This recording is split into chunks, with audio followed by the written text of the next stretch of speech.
dan selamat sejahtera. Cikgu nak tunjukkan macam mana penyelesaian soalan dekat modul nila muka surat 117 Cuba kita tengok soalan dia dulu. Rajah menunjukkan sisi 4 ABCD PQRS. Okey, ABCD yang mana? ABCD yang ni, PQRS, okey. Dan EFGH. Alright. Lepas tu dia cerita kat sini yang pentingnya PQRS ialah image bagi ABCD. Okey, PQRS ialah image bagi ABCD. Maknanya ABCD ini merupakan objek yang pertama. Dan PQRS ni merupakan image. Kan? Ialah image. Di bawah gabungan transformasi WV. Maknanya dia ni nombor 3. Maknanya dia ni last sekali. So, yang nombor 2 tu siapa? Nombor 2 tu yang ni lah. Yang dia tak cakap tu. Kan? Di bawah gabungan transformasi WV, maknanya satu ni jadi nombor 2 dengan transformasi V. Kalau WV, maknanya V ini jadi nombor 1, W ini jadi nombor 2. Gitu. Maknanya perjalanan dia 1 nak pergi 2 dengan V dan 2 nak pergi 3 dengan W. Begitu. Okey, sekarang dia suruh perihalkan transformasi V. Okey, soalan 1A. Apakah V? Alright. So, V itu dia menukarkan ABCD kepada EFGH. Kalau kamu perhatikan keadaan pertukaran itu, okey, A ke B ni, dia mula-mula asal dia dekat bawah kan? Lepas tu A ke B ni dia menjadi E ke F. Sebab kalau kita letak dia punya huruf ya, A, B, C, D, E, F, G, H. Itu. A jadi E, B jadi F, C jadi G, D jadi H. Kalau A ke B tu kalau tengok asal dia dekat bawah, E ke F tu, dia kemudian jadi di atas. Dan A ke B ke arahnya pukul 3. Dan E ke F arahnya pukul 9. Macam kalau kita tengok ni pukul 3, lepas tu jadi pukul 9. Dia punya putaran itu nampak tak? Putaran jarum jam, seolah-olah putaran jarum jam lah tu, pukul 3 ke pukul 9. Maka ini kita katakan satu putaran, berlaku satu putaran 180 darjah. Okey, pada pusat. Pada pusat. Untuk mencari pusat putaran 180 darjah, apa kita buat? Kita sambungkan dua pasang objek dan image. Okey, cikgu buat dengan pen biru. Maknanya sekarang kalau ikut pasangan objek dan image-nya A dengan E. Okey, A dengan E kita sambungkan mereka. Lepas tu F dengan B. F dengan B sambungkan mereka. So mereka bertemu di sini. Maka itulah dia punya pusat putaran. So pada pusat, kita kata pada pusat apa tu? Kalau kita baca dia punya koordinat 1, 5. Pusat 1, 5. Awak sambung betul-betul ya dengan pembaris. Cikgu ni sambung tak straight. Cuba dapatkan dia punya pertemuan atau persilangan dua pasang objek dan image itu, kita dapat itulah pusat putaran 180 darjah. Okey, sekarang kita nak huraikan atau perihalkan W pula. W pula dia tukarkan EFGH ini menjadi, okey, EFGH. Tak nak tulis kat situ nanti dia. Okey, EFGH ini menjadi PQRS.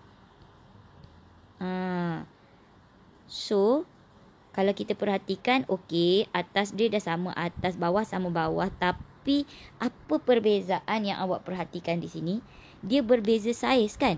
Okey, bila berbeza saiz, maka itu merupakan pembesaran. Bila berbeza saiz je, pembesaran lah tu. Pembesaran, okey. Apabila sama arah, maka itu faktor skalanya positif. Faktor skala positif. Okey, macam mana kamu mencari faktor skala? Faktor skala image per objek. Image dia yang mana? Okey, image dia Kalau kita tengok P ke Q, kita kira P ke Q ni berapa? 1, 2, kiraan betul. 1, 2, 3, 4, 5, 6. So, P ke Q itu 6. Dia mesti faktor skala sama dengan image per objek. Maknanya image dia 6, objek dia yang sepadan 1, 2, 3. 3. Maka 6 bahagi 3 adalah 2. Okey, pada pusat pusat pembesaran, kamu nak cari pusat pembesaran, kamu buat apa? Kamu sambung je objek dengan image ni.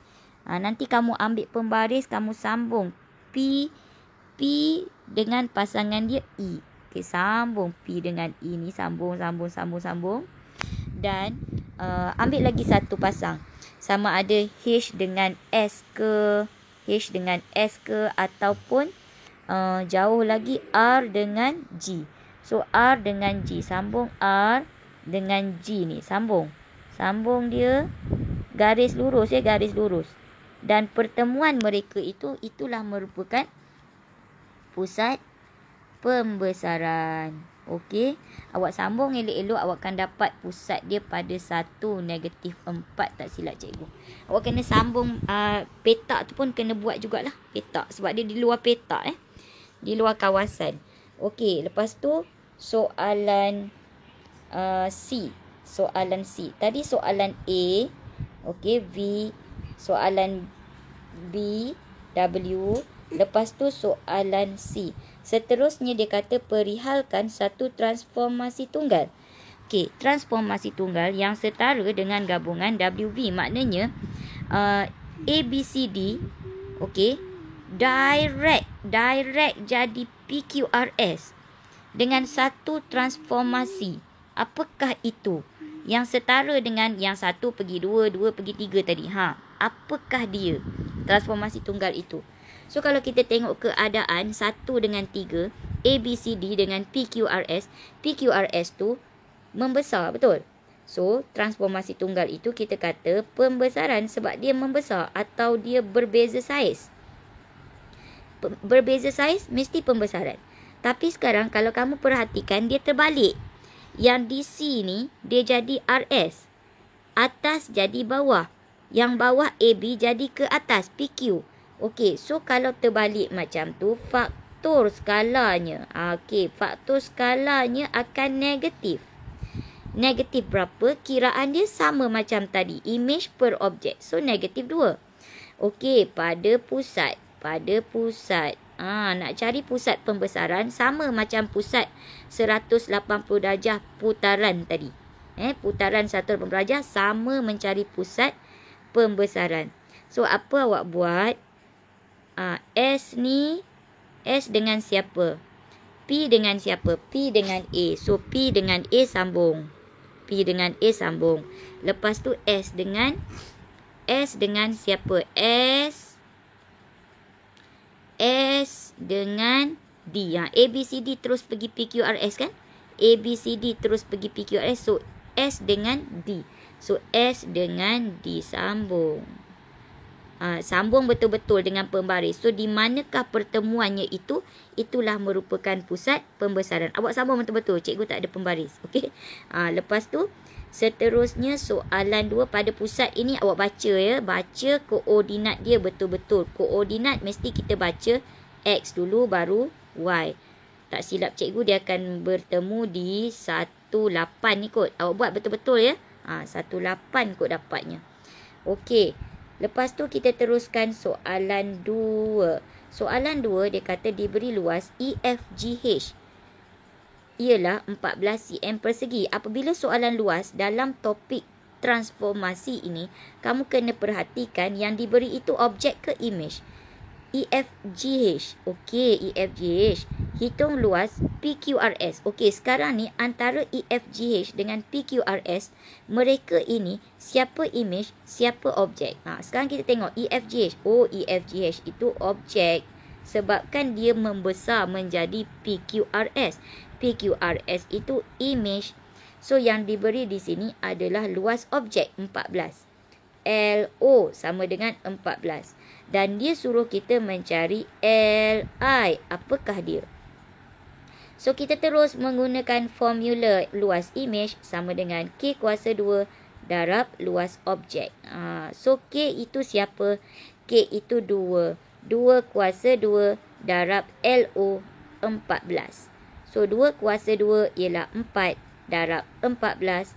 So, jawapan dia akan menjadi 56 dalam apa dia nak? Dalam sentimeter persegi. So, itulah jawapannya. Awak dapat buat semua ni, awak layak mendapat TP 5. Dan kalau awak boleh menerangkan kepada kawan, awak layak lagi mendapat TP 6. Okey. Itu saja.